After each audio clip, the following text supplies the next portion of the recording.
Alright, hello. This is the Ma Artifact episode number 144. आजची तारीख आहे 8 ची तारीख काय ची तारीख माहित नाही यार, काहीतरी आहे. आणि नियर अबाउट रात्री 11:30 वाजले.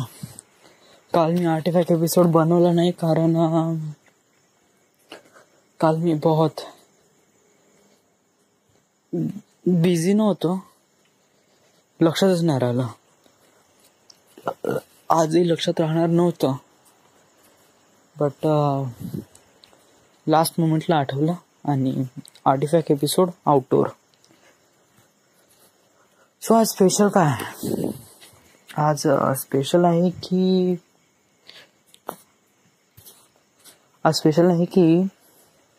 आज पिंट्याचा ब्रेकअप झाला.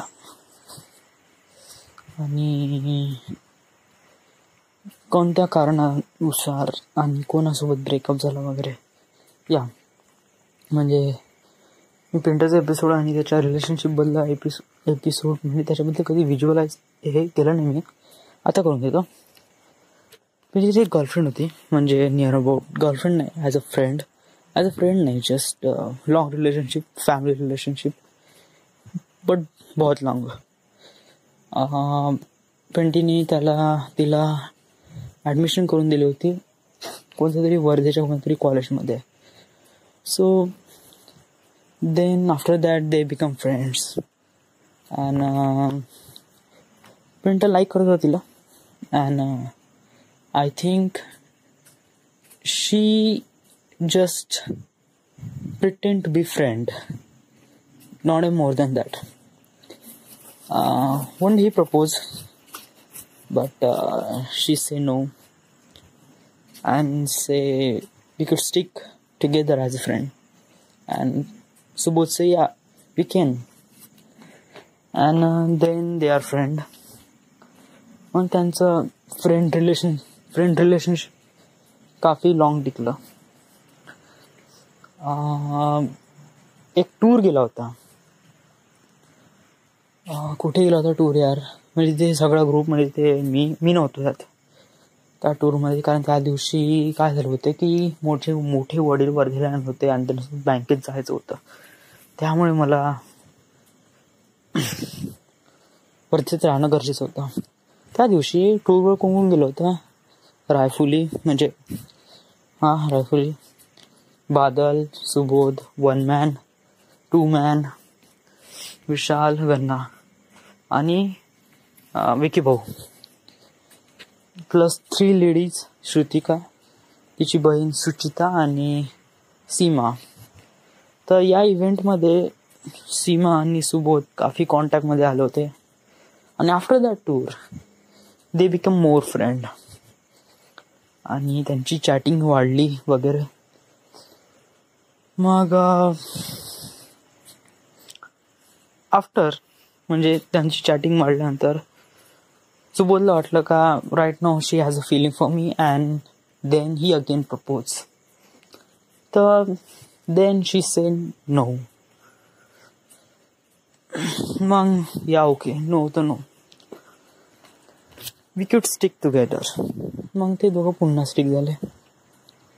त्यांचं चॅटिंग सुरूच होती. आफ्टर अ फ्यू मंथ्स त्यांची चॅटिंगमध्ये नंतर आता ग्रुप बनला. तो त्याच्यात सगळे जण आहे ज्या टूरमध्ये होते, प्लस त्या लेडीज पण आहे, श्रुतिका, सुचिता आणि सीमा. तर त्या दोघांचं काय झालं माहित नाही आणि ब्रेकअप झाला. तर आय थिंक मला वाटते मी सीमाचा पॉईंट तर बघितला नाही, ॲटलिस्ट मी तिला बघितलं पण नाही. म्हणजे तिचा काय पॉईंट आहे मी तिला बघितलं पण नाही, त्यामुळे मी तिच्याबद्दल काही सांगू शकत नाही. Everyone say she is attitude girl. Okay ठीक आहे, जाऊ दे यार. त्यामुळे मी तिला कधी पाहिलं नाही, त्यामुळे तिला काही ओपिनियन देऊ शकत नाही. सुबोध बद्दल देऊ शकतो यार, मी त्याला पाहिलं आहे, त्याच्यासोबत ऑब्झर्व केला आहे. काय आहे की याच्या फिलिंग्स फिलिंग्स असते, जे रिलेशनशिप असते, म्हणजे आय थिंक मला तरी वाटते आप लड़की से बात कर रहे हो, उससे प्रपोज कर रहे हो तो उससे एक्सपोज मत करो यार. बस म्हणजे बस ओके ठीक आहे, कळवायला पाहिजे ना मित्राला का या मी लाईक करतो बा तिला, बस असंच म्हण. पूर्ण हिस्ट्री जॉग्राफी सांगण्याची काही गरज नाही. सुबोध बंदी हिस्ट्री जॉग्राफी इवन चार्ट सुद्धा दाखवून देते आपली.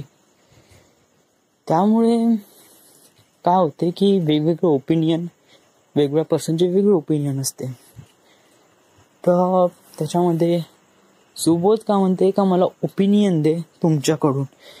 बेटा चार्ट तू करत आहे, ओपिनियन तुझंच असलं पाहिजे ना, ते दुसऱ्यांचं नसलं पाहिजे. दुसऱ्याचं सांगणारच आहे, काही ना काही सांगणारच आहे. तर हा सुबोध बेटा सगळ्यांचं ऐकतो आणि जे सांगतो तेच लिहून घेतो, आपल्या मनाचं काहीच करत नाही. त्यामुळे आता वैभव तो त्याचे एक्सपिरियन्स सांगतो, बॅडी तर बस खुलेआमच आहे, तो त्याचे एक्सपिरियन्स सांगतो. तर मग हा एकटा बोलून देते ना, मग हा तेच एक्सपिरियन्स कॉपी करतो, टाईप करतो आणि पेस्ट मारतो, बस असंच आहे. तर त्यामुळे ब्रेकअप झाला. तर आय थिंक मला वाटते का याच्यामध्ये मला तिचा तर पॉईंट नाही, बट सम हाव काही गलती सुबोधची पण आहे. बट जाऊ दे, ते त्यांचं मॅटर आहे. This is my artefact man, it's relates with me. तर why is that relates with me? What is the factor which are relates? काही नाही, Subodh he's a really nice guy and he's my friend, so I should be consider in a artifact episode. Yeah. Other than special काय होतं आज, मी काल artefact episode बनवला नाही, त्यामुळे मी आज सांगून देतो. मी 2 दिवसापासून VRच्या लायब्ररीमध्ये जात आहे, अभ्यास नाही होत आहे. तिथे गेल्यावर मी बॅगची चेन सुद्धा नाही काढत आणि नुसता ते जनरल नॉलेज पेपर वाचत राहतो. आणि इवन मी गाणे ऐकत नाही, त्यामुळे इमॅजिन पण नाही करू शकत आहे. सो बट त्यांनी माझं घरचं वातावरण खूप चांगलं आहे.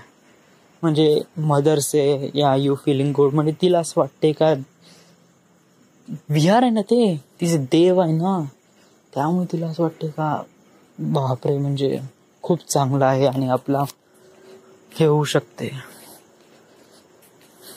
But I didn't think much better than that. So जाऊ दे यार, आता काळाची काय विषय निकल जाते. या लायब्ररी त्या लायब्ररी सारखंच आहे. म्हणजे त्या लायब्ररी काऊन नाही चाललो मी, याचा सर्वात मायनस पॉईंट काय आहे, मला म्हणजे पायदळ जायला आवडत नाही. म्हणजे हे जे घराकडलं वातावरण आहे ना, स्पेशली हे लाईन, इथून जेव्हा मी जातो ना तेव्हा असं वाटते का लोक मला पाहताना असं वाटते का खाणार आहे का, जस्ट पाहत आहे कसं, एखादी चिकन कसा चालला, एखादी मटण असं जात आहे, सगळेजण खाण्यासाठी चाकू चुरी घेऊन हा केव्हा थांबते केव्हा खातो असेच पाहत राहते. त्यामुळे I just feel embarrass. So just इथेच, त्यामुळे आणि एवढ्या दुरून मग मला घुमून गाडीतून जावं लागते, तर त्यामुळे माझं गाडीचं पेट्रोल पण खतम होऊन जाते. सो जाऊ दे. सो आज स्पेशल हेच आहे. आणि आज मूवी बघितला इंटू द स्ट्रॉम, काफी माहोल मूवी आहे. इंग्लिशमध्ये पाहिला, मी अगोदर पाहिला होता इंग्लिशमध्ये, आज पाहिला.